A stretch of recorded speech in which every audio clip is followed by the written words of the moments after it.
Intersecting Media presents. We interrupt our program to bring you this important message. The next thing in late night talk. Here we go. While you're working, eating, and playing, he's watching. It'll be like O10. Keeping you informed. Thank you. Jason Page. Demented and sad, but social. Covering all the day's news from a studio somewhere in Southeast Asia. Worldwide! And talking about it with you. Blah, blah, blah. You're Up Late with Jason Page. Hoo-ah! Or up early. Good morning. But just stay up. It is time. Here's Jason. Thank you, Chad Erickson. Thank you for watching wherever you are around the world. Up Late is on. I am Jason. Got a busy hour ahead. Wow, Bitcoin up to almost 54,000 today. Up almost 7% in the last 24 hours.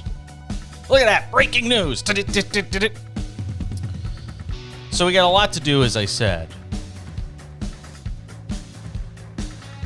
We'll tie it all together. We weren't on much last week, and I feel like I owe a little bit of an explanation. There was a lot going on personally for me. We had my father, as I had mentioned. I had talked about this a little bit at the end of a show, maybe 2 or 3 weeks ago, asking you guys to keep my family in your thoughts, and my father in particular. My father's battling cancer, and doing it with the bravery that one would expect of my father. He's faced this pretty tough. He's 77 years old, and last week he had the surgery to remove this cancer from his lung, and post-op was not good for the first 3 or 4 days. So there's a lot of stress last week for me in dealing with that situation from 9,000 miles away here in Singapore, where I'm broadcasting from, and him back in the United States in Connecticut. So there was that, and compound it with the fact that, this is almost embarrassing to admit, I had a gout attack last week, which for the first few days of the week was preventing me from standing.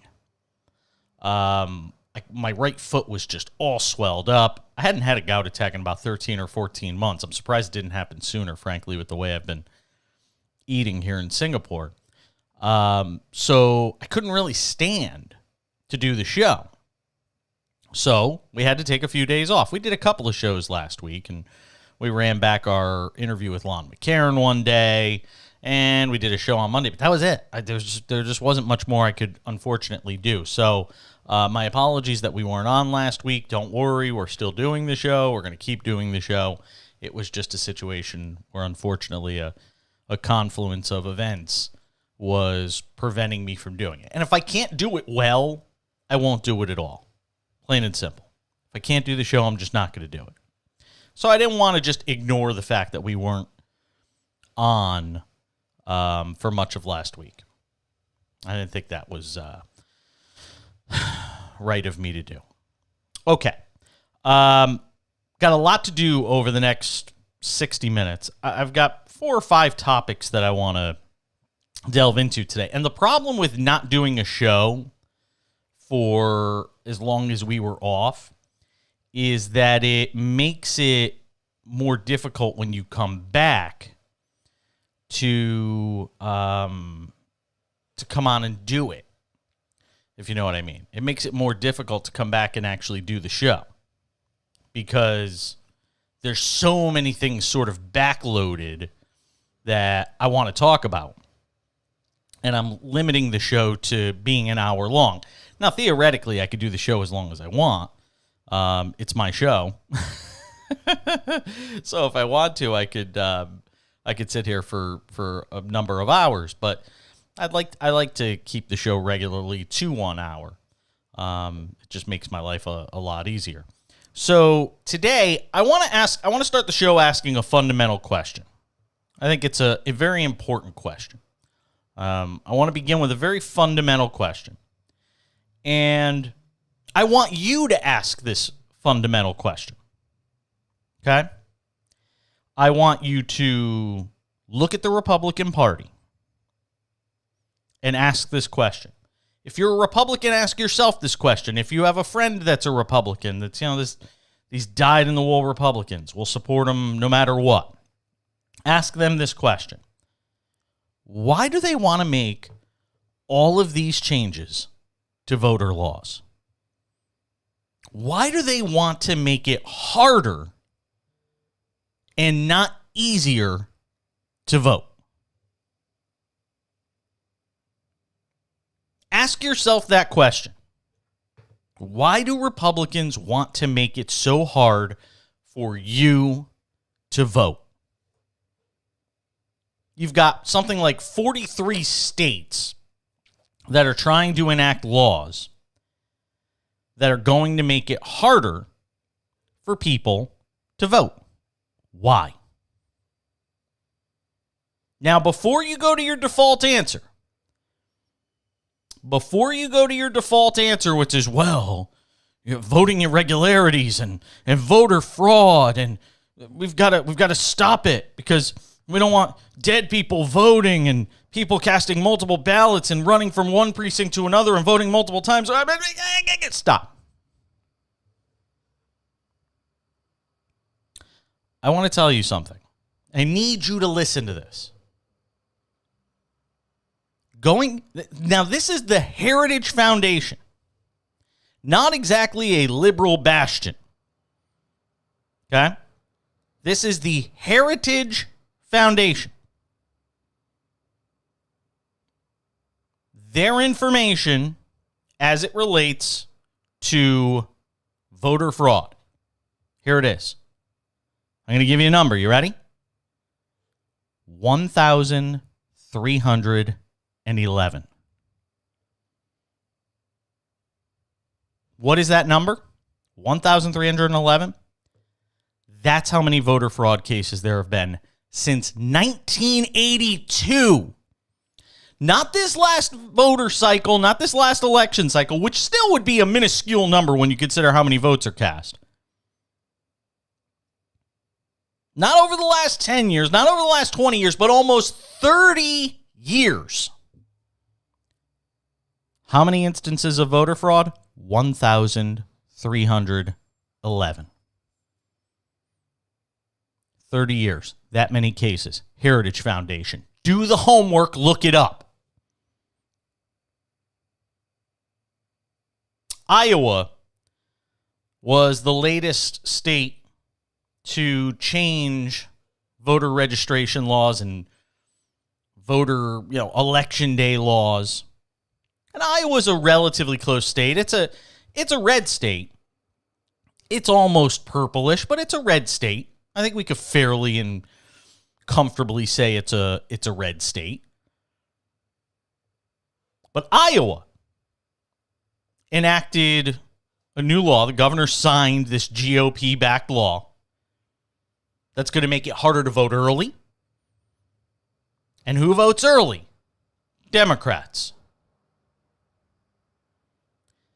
They're going to end voting an hour earlier. Who votes later? Democrats. Now, this is from the state as it admits. As the state admits, they don't have an issue with voter fraud. The state of Iowa acknowledges they have no voter fraud issues. So why are you making it harder for Democrats to vote? Because you can't beat them when it comes to ideas. And they know that over the next 2 years, 4 years, the Democrats are going to be able to enact a lot of their goals. And they are things that will be largely popular with the American people, even in red states. So now the only play they have left is to change the rules of the game. The only play they have left is to get you not to vote. That's it. If you don't vote, Republicans still got a shot. The only way they can win at this point. because they can't win in the battle of ideas. Because you see the results of those Republican ideas. Tax cut for the rich, taking away Obamacare, trying to strip it down bare, the handling of the pandemic. I got news for you. It's red state folks. It's Trump voters. How many stories did you hear of Trump voters, Trump supporters dying of COVID saying, but they told us we didn't have to wear masks? Oh, they're out there. The only way they can win is to rig the game. And that's what Republicans are trying to do now in so many states across America. And this is the problem with not federalizing elections. Every state being able to do its own thing. You have Republican governors in a lot of these states. You have Republican legislatures in a lot of these states. So as much as we go crazy about the Senate and Congress and obviously the president and the presidential election every year, it's your own state, man. It's your own backyard. It's your mayors. It's the state legislature when they come knocking on your door every September or October and you don't want to talk to them. And then you just go to the poll and you don't even know what the issues are and you just cast a ballot down whatever line you grew up voting for, or what your parents vote for, or what's your favorite color. Yeah. That's how you get to where we are today. With Republicans dominating state legislatures, and as a result, being able to, in a country where the states can mandate how voting is handled, which was a godsend in some regards to Democrats in 2020 because it prohibited the Supreme Court from really getting involved in a lot of the ways these states ran their elections. But the end result now is you're going to have Republicans that run these state legislatures doing everything they can to rig the game against Democrats. And don't take it from me. Take it from the attorney arguing against the state of Arizona in a Supreme Court case that they need to change the rules in Arizona that basically are going to disenfranchise Democratic voters and minority voters. And when the court asks him why, he says, well, because it gives Democrats a better chance of beating us. Don't take it from me. Republicans are telling you. They're not even trying to hide it. They're telling you we can't beat them in the game of ideas. So we have to rig the game when it comes to voting. Just do the homework. I'm not telling you anything. This is fact. This isn't opinion. I'm giving you the information. Heritage Foundation, 1,300 voter fraud cases since 1982. Freest country in the world. Why do we want to make it so hard for people to vote? Here's another reality.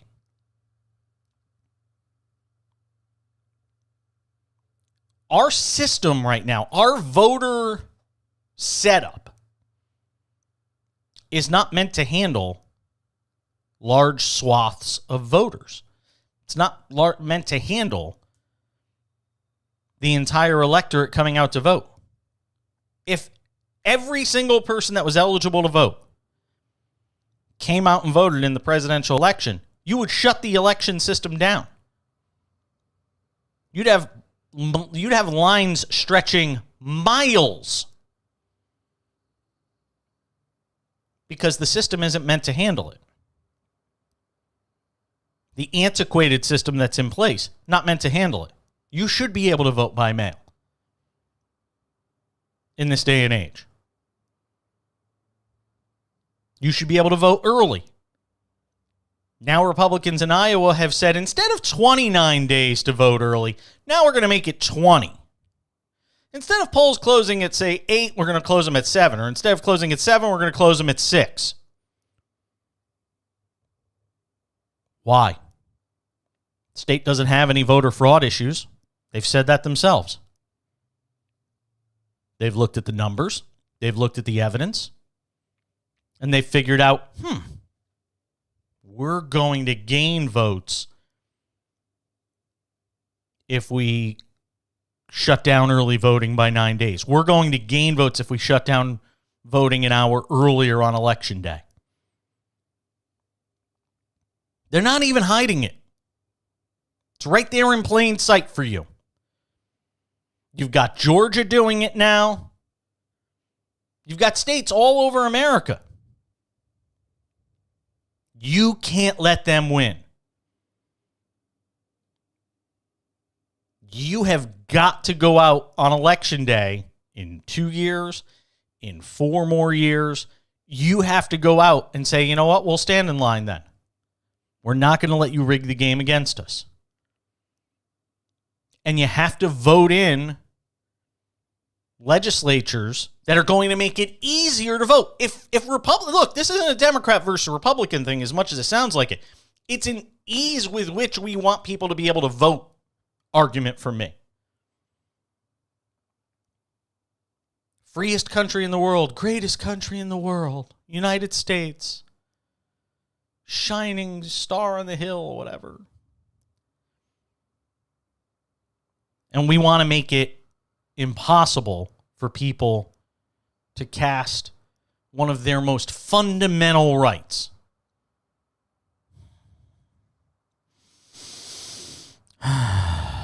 The ability to vote. How do you defend that? Ask yourself that if you're a Republican. Ask yourself if you're an independent. Say, why are they making it so much harder to vote? Again, I gave you the numbers. 1,311. That's from the Heritage Foundation. That's how many cases of voter fraud since 1982. It's amazing. All right. There's some good news on the COVID front. People are being vaccinated at a much higher rate. Over the next several weeks, next 3 or 4 weeks, they're talking about potentially 30 million people in the United States being vaccinated. The United States has become the envy of the world when it comes to vaccinating. Oh, yeah, it happens to coincide with who the new president is. What do you know? Elections do have consequences. But in one state,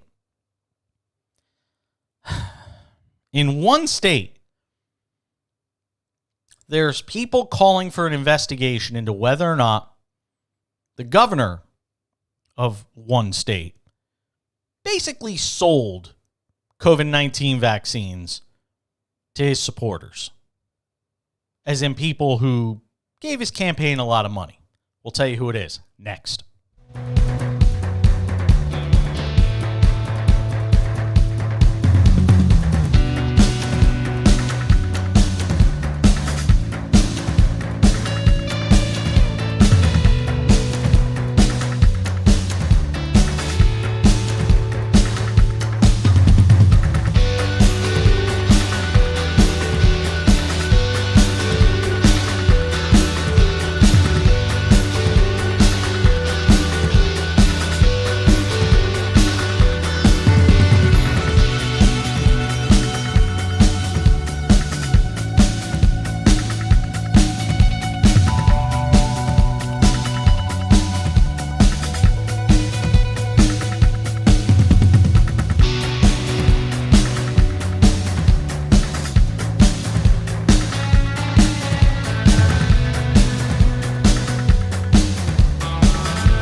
We welcome you back up late or up early, depending on where you're watching us around the world. Thank you for doing so. I am Jason Page.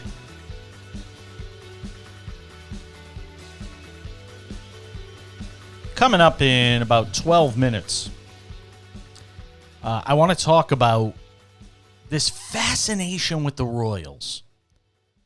There's always, I don't get it. I don't understand I know they've been glamorized over the years, so people have this, and they're promoted a lot in the press, even here in even here in Singapore. I mean, it's everywhere around the world. We always talk about this monarchy in Great Britain, and the royals, and the queen, and the prince, and the princess, and all this stuff. I don't get it. But we'll talk about it coming up, because there was an interesting interview on Sunday night that's obviously had a lot of people talking, and it had a lot of people watching, which isn't going to do anything to quell the media's appetite for the royal family. We'll get to that coming up. So, what's Ron DeSantis' deal?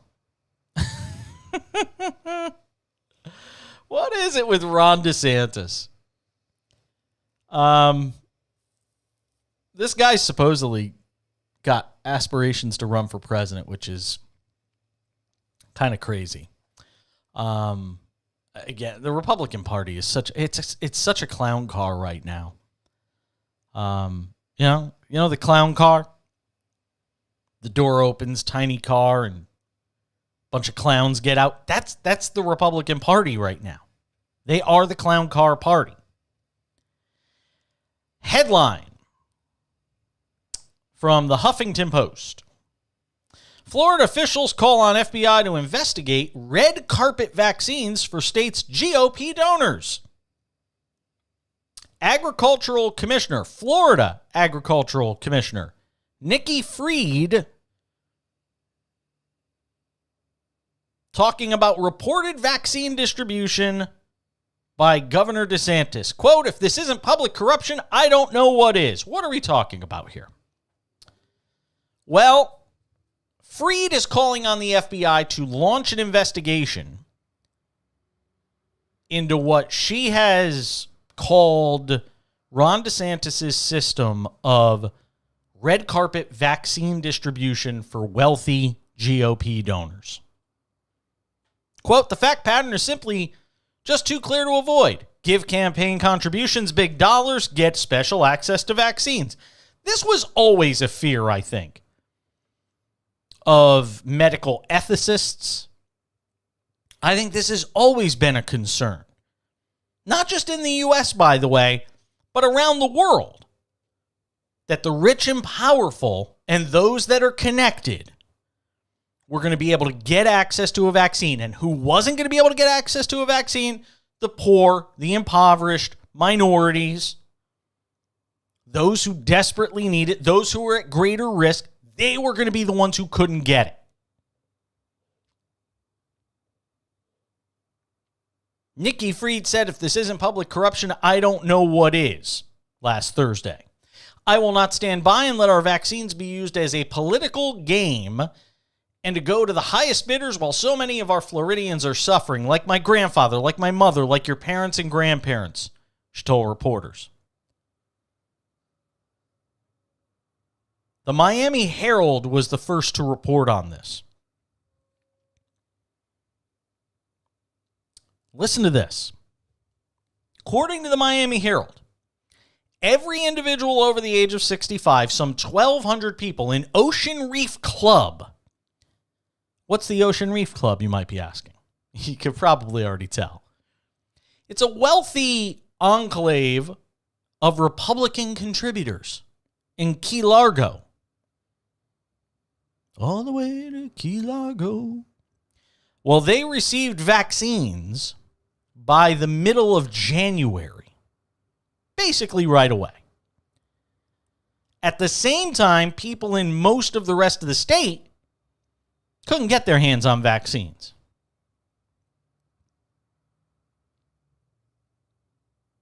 I mean, it's not difficult to connect the dots on this. A lot of it's circumstantial, I'm sure, because I'd be shocked if there was a paper trail leading back to Ron DeSantis that says, hey, you campaign guy, you GOPers in Key Largo, in Ocean Reef, you go send me some big donations, I'll get you the vaccine. Like it's coming off the back of a truck. Charlie Crist is running for governor against DeSantis. And I don't know if he stands much of a chance. The Charlie Crist train is kind of come and gone.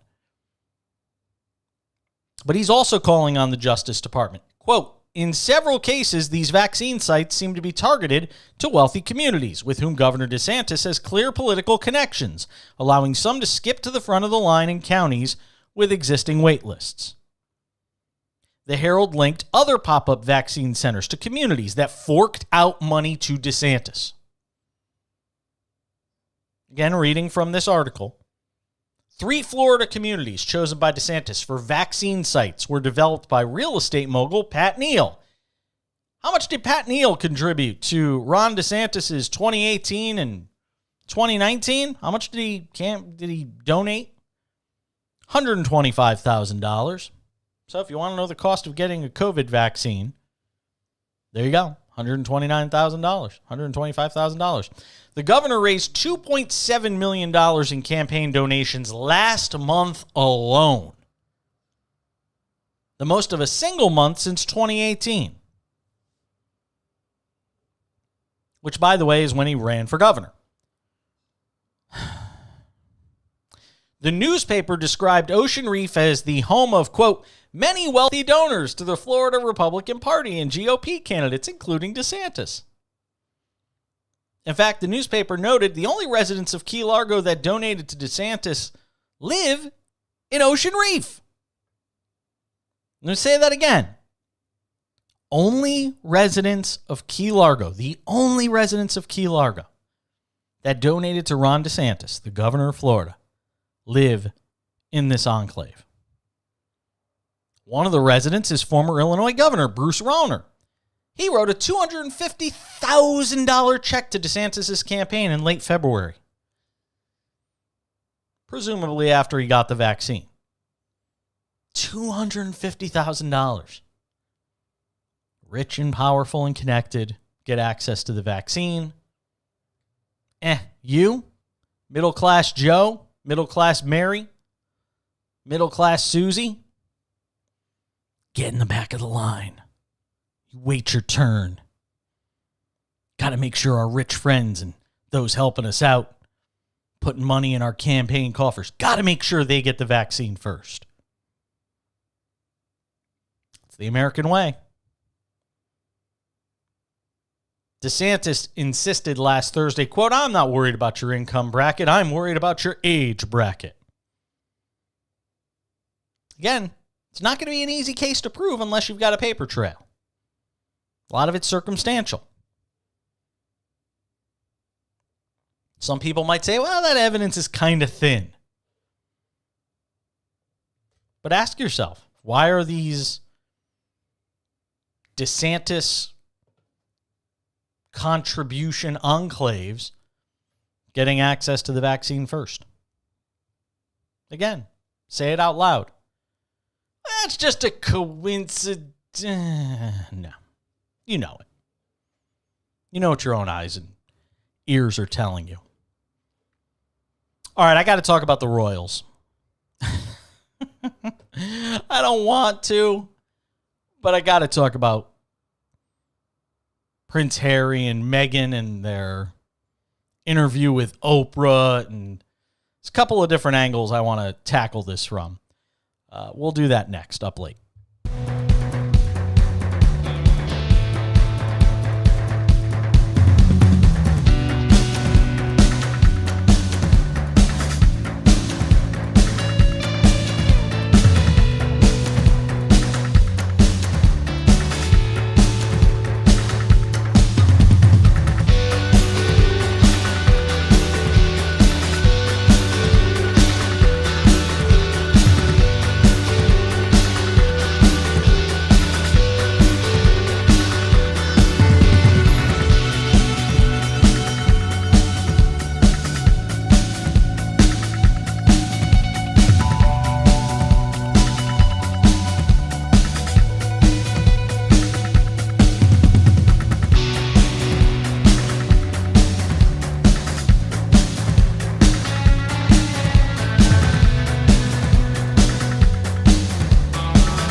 We welcome you back. Up Late with Jason Page. Glad to have you with us on this Monday/Tuesday edition of the show. By the way, I forgot to mention at the top, if you haven't already done so, follow us, subscribe, whether you're watching on Facebook, whether you're watching on YouTube, Twitch, Twitter. Subscribe to the program. Also, if you're unable to watch us live, you can listen to the show. We have a podcast, the Up Late with Jason Page podcast, which is available every morning after we do the show. So Monday night show, available first thing Monday morning. So if you can't watch us, you can listen to us on your way to work, on the drive, on the subway, on the bus, inside the Uber or inside the Lyft or inside your Grab, whatever. You have an opportunity to listen to this show every day, Monday through Friday. So please do so. Also, if you have not yet done so, so subscribe to the Up Late with Jason Page podcast. We still have the Intersection podcast, which is my opportunity to do these long-form interviews with people I find fascinating and people I'm interested in. This week on the Intersection podcast, I get to have a conversation with a good friend of mine, Stan Van Gundy. We worked together back in my days with NBC Sports. He was there for a couple of years. Then he went to work for ESPN. Then he went to work for Turner. Now he's back in the league coaching again with the New Orleans Pelicans. I mean, really, talk about landing a plum job. You get to coach Lonzo Ball, Brandon Ingram, and Zion Williamson. I mean, it's not a bad situation to walk into. They are 12th in the West right now, and they've had a rough first half defensively. I got to spend 45 minutes with them, the entire conversation. Available, Intersection Podcast. You'll be able to get it on Tuesday morning back in the U.S. Look for it. We'll have it there. The Intersection Podcast. Stan Van Gundy, my guest this week, and we talked about everything. I'll have a sneak peek at our conversation coming up just before the end of this show. So make sure to stay tuned for that. Something to wet your whistle, so to speak. I've got a couple other sports things to get to, including the insane contract for Dak Prescott. Why Jerry caved on this, I have no idea, but he did. So we'll talk about that coming up 10 minutes or so from now. Why are people fascinated with the Royals? I will never get this.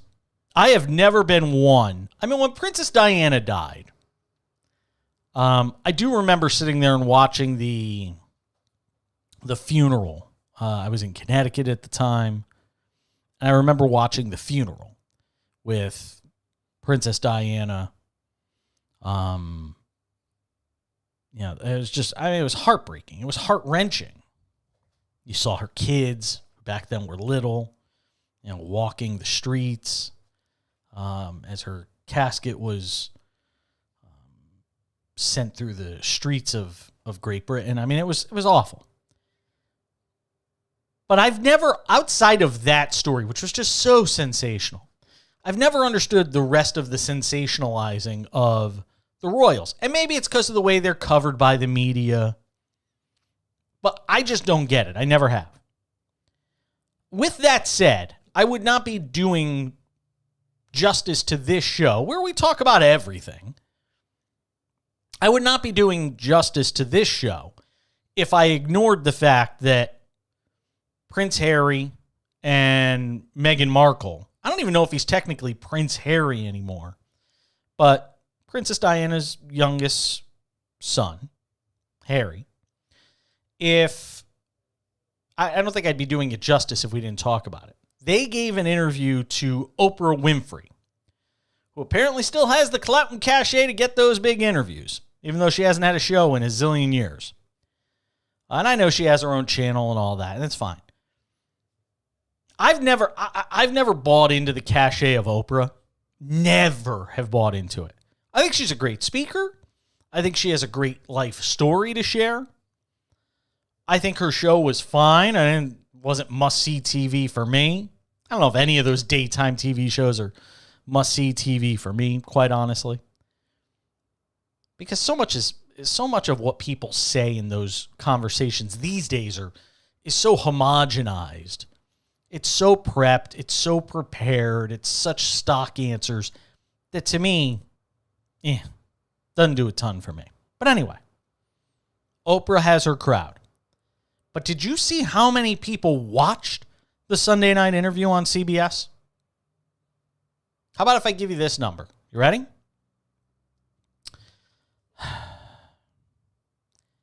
17.1 million people. You hear me? 17.1 million people watched the interview with Harry and Meghan and Oprah. And that is an astronomical number. That is an NFL Week 1 2019 regular season number. You heard me right. There's nothing that comes close to the NFL year in and year out in sports. That 17.1 million number is, I believe, 3 or 4 times the number of the people that watch the Golden Globes. 17.1 million tuned in to hear what Prince Harry and Meghan Markle had to say to Oprah. Now, let me tackle this from a couple of different angles. First, some of what was said that has raised some eyebrows. This is Meghan Markle on meeting the Queen for the first time. She was going to have lunch at the Royal Lodge where Prince Andrew and Sarah Ferguson live, when she and Harry learned Queen Elizabeth was attending a church service and would stop by after. Harry asked Meghan if she knew how to curtsy, which shocked her. Quote, "I thought genuinely that was what happens outside. I thought that was part of the fanfare. I didn't think that was what happens inside." And I said, "But it's your grandmother." And he said, "It's the Queen," Meghan told Oprah. Fortunately, Meghan got a crash course from Harry and Fergie and made it through the curtsy. After that, quote, "Then just we sat there and we chatted and it was lovely and easy," the Duchess said. On the couple's secret wedding ceremony, 3 days before our wedding, Meghan said, "We got married. No one knows that. We called the Archbishop and we just said, look, this spectacle's for the world. But we want our union between us. So the vows that we have framed in our room are just the two of us in our backyard with the Archbishop of Canterbury." Added Harry, "Yeah, just the 3 of us." A source close to the couple later clarified that while they did exchange vows in a private ceremony, they were legally married during their official ceremony. On reports that she made Kate cry, Meghan Markle said, quote, "No, I didn't make Kate cry," she said. "No, the reverse happened. And I don't say that to be disparaging to anyone because it was really a hard week of the wedding. And she was upset about it, and she owned it, and she apologized, and she brought me flowers and a note apologizing. And she did what I would do."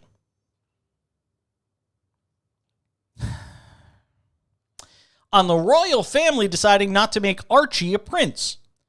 They were saying they didn't want him to be a prince or princess, which would be different from protocol, and that he wasn't going to receive security, Meghan said. "This went on for the last few months of our pregnancy, where I was going, hold on for a second," she explained further. "They said he's not going to get security because he's not going to be a prince. Okay, well, he needs to be safe, so we're not saying don't make him a prince or princess. But if you're saying the title is what's going to affect that protection, we haven't created this monster machine around us in terms of clickbait and tabloid fodder. You've allowed that to happen, which means our son needs to be safe." Meghan said no suitable explanation was given for why they didn't want Archie to have a title. But that if it meant that he would get security, she didn't want him to have a title.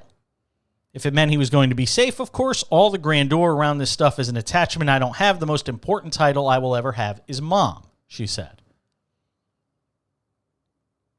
Once Prince Charles becomes king, as the rules are now, Archie would automatically become a prince. But Meghan said even with that convention, that automatically makes all grandchildren of the monarch a prince or princess. They said, "I want to change the convention for Archie." Well, why? She added that it was particularly concerning that the first member of color in this family isn't being titled in the same way as other grandchildren would be. This discussion about the title was happening during her pregnancy, when concerns and conversations about how dark Archie's skin might be when he was born were raised to Harry by a member of the family. She talked about the fact that she was thinking about suicide.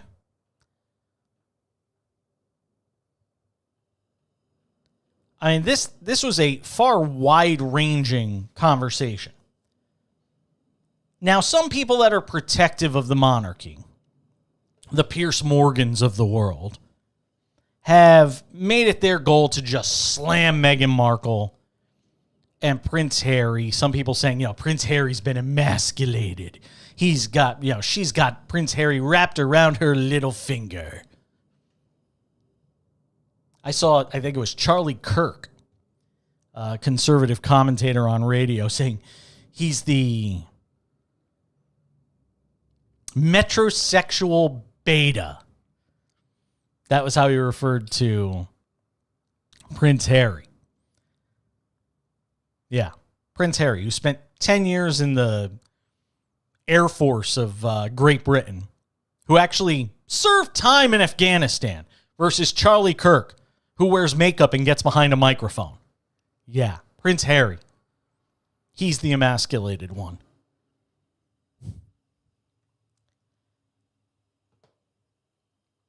And I don't know if it's for anybody to judge whether or not what Meghan Markle is saying is true or not. This is her truth. This is Harry's truth. And I highly doubt that Harry, who's grown up in the monarchy, I highly doubt he would let Meghan Markle go on TV. Let go on TV is probably the wrong way to say it. That he would approve of Meghan Markle going on TV in front of 17.1 million people and slamming and trashing his own family if there wasn't some validity to it. Now, what's the old saying? There's one side story, there's the other side story, and then there's the truth. And usually the truth is somewhere in the middle. Could some of this be misinterpretation? Of course it can. But all of it? No. Not buying that. Now, some people have come down on Oprah, who, by the way, again, I don't think is some amazing interviewer. Name, power, cachet, all that great. Doesn't make you a great interviewer. I don't even know if I've been doing interviews for 20 plus years. I don't even know if I'm even a great interviewer. I don't know. That's for somebody else to judge. I'm sure I can go and listen to some of my interviews and critique them and think of things maybe I should have asked or asked differently. We're always trying to get better.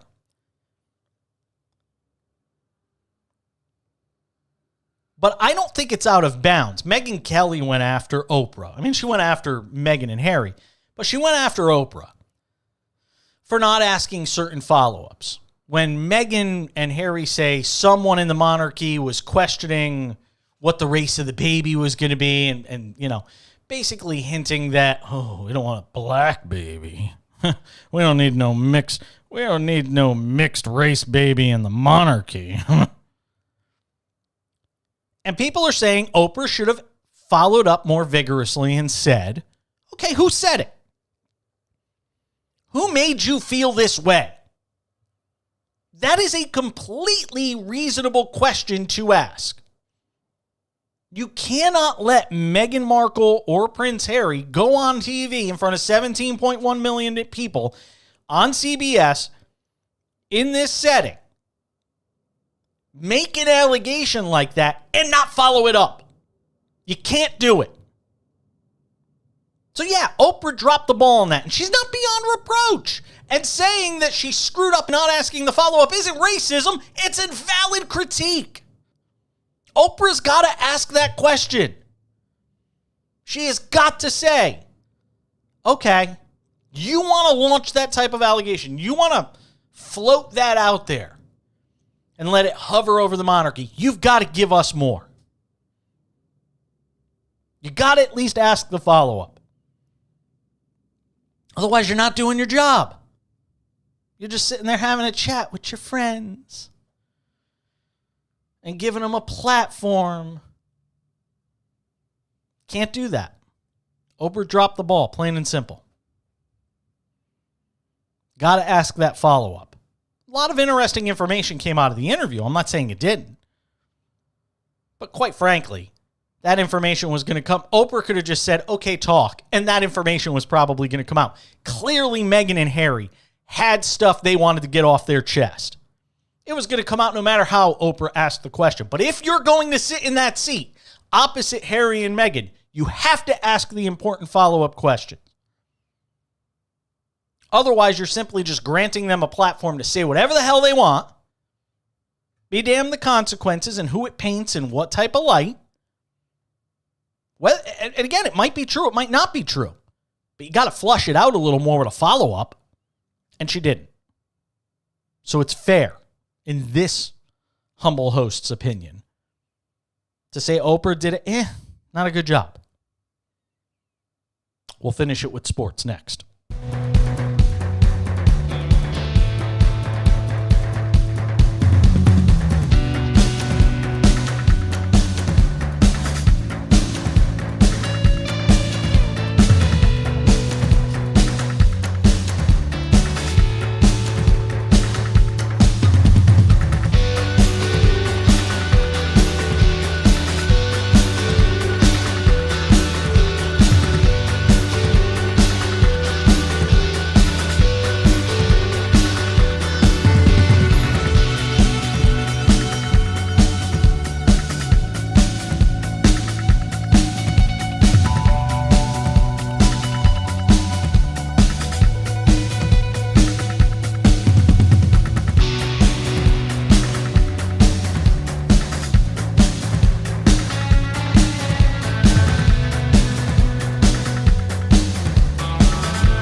We welcome you back. Up late with Jason Page. Rich Gray weighing in the chat room says, I've never understood the interest in the royals either, especially in the U.S. Why do Americans care about the British monarchy?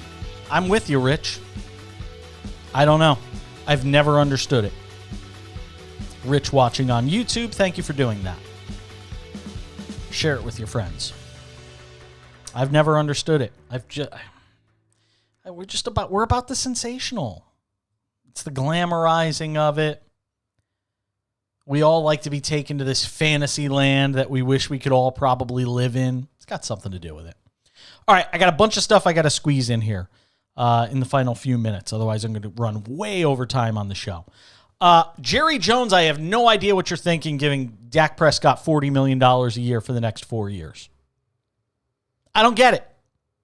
What has he won?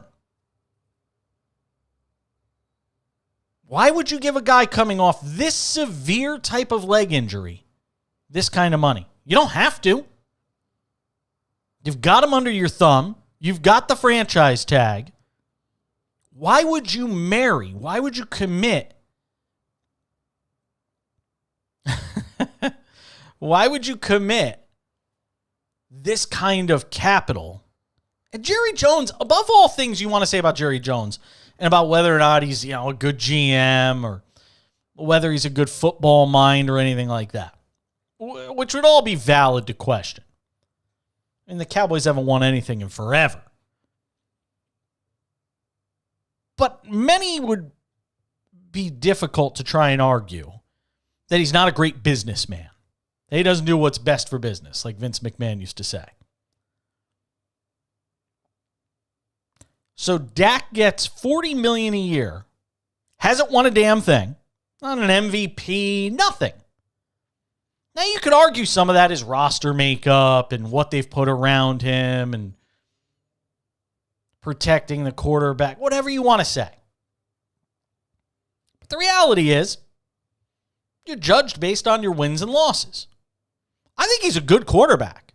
I'd even argue you might be able to win a Super Bowl with him with the right team. That team's not the Cowboys, by the way. That team's not anybody run by an organization run by Jerry Jones. But I can't for the life of me figure out why you would commit $40 million a year for the next 4 years. I think $127 million is guaranteed because that's the beauty of the NFL. A lot of guaranteed money to those quarterbacks. In a league where a lot of the little guys in the league can't get guaranteed money. Dak's going to get $127 million. He didn't have to give in. He could have played this out longer. He could have waited to see how Dak's leg was. I'm not saying you don't give Dak a chance to come in and prove that he could still play at a high level. I'm not saying any of that. That wouldn't be right. But you didn't have to give him $160 million for 4 years. You didn't have to do it.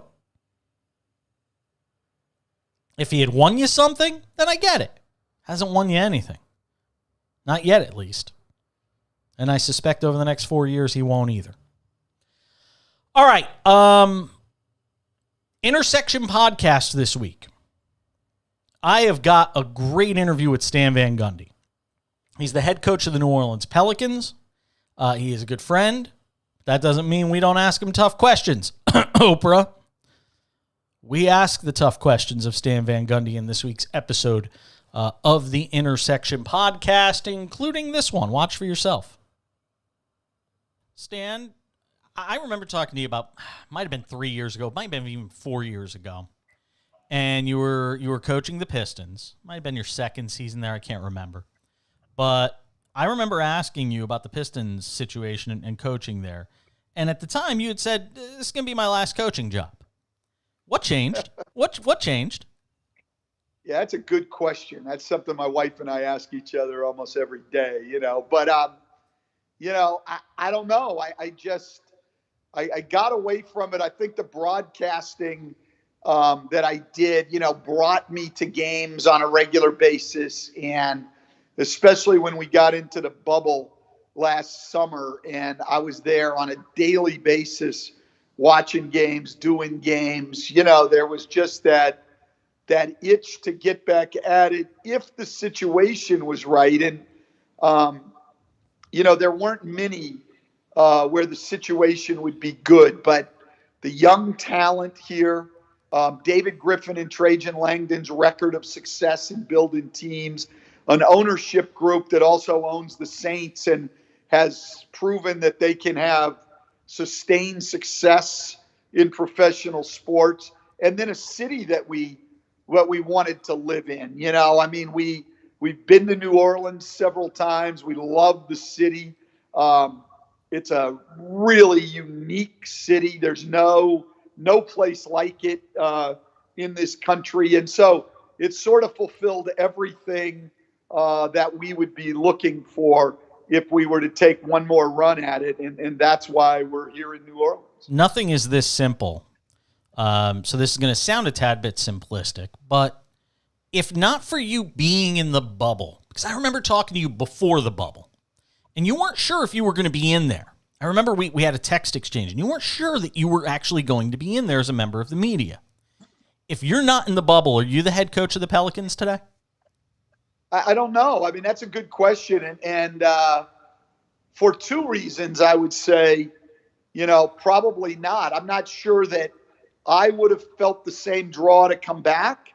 And I'm not sure I would have had the visibility that would have made me a candidate when there's so many good coaches out there. So there you go. I don't know. That's Stan Van Gundy in his own words. And you can see the complete conversation. You can hear the complete conversation in the Intersection podcast. It'll be available on Tuesday morning in the United States.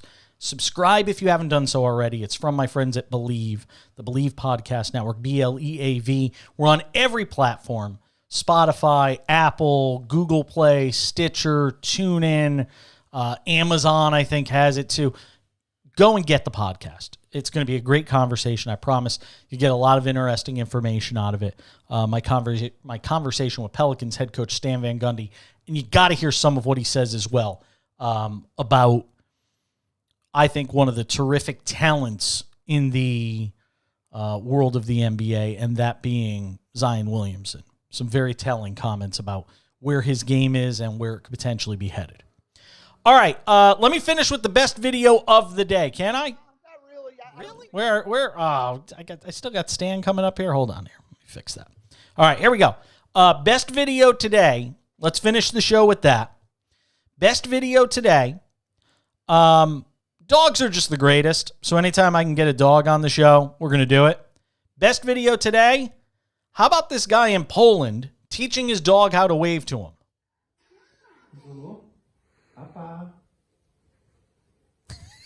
I love the dog. It's just the cutest dog ever. Oh, I love it. You know what I just noticed for the first time? I've seen this video 100 times. You know what I actually just noticed for the first time watching that video? He's got two of the same dog. He's got two dogs. I never noticed the other dog just kind of laying there all chill while he's doing this with the dog. But look at the dog wave. Look at him. Oh, God. Dogs are the greatest. Sorry, they just are. Nothing better than dogs in this world. Just give me a world of dogs. I don't need anything else. Nope. I'm sorry, humans suck compared to dogs. There's just no getting around it.